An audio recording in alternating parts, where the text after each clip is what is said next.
10 లక్షలకి మేము ఎక్కడికి వెళ్ళాలరా? వద్దమ్మా. మీరు నోరు పూసుకోండి. నీ కాలేజ్ ఫీజు 4 ఏళ్లు కట్టే లోపు ఈయన ఎలా అయిపోయారో చూడు.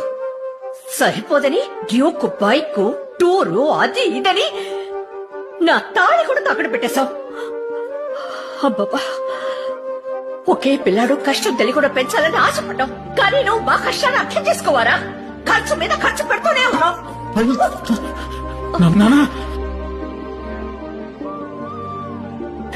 తినమ్మా. వద్దండి, వద్దు. మన పిల్లోడే కదమ్మా మనల్ని తిట్టింది. పర్లేదు ఊరుకో. 7 ఏళ్ళు ఎన్ని గుళ్ళు గోపురాలకు మొక్కుంటాం ఆడు పుట్టాలని. కానీ ఒకటి చెప్తున్నా, గుర్తుపెట్టుకో, ఇలాంటి అమానాన్న దొరకడం నువ్వు చేసుకున్న అదృష్టం.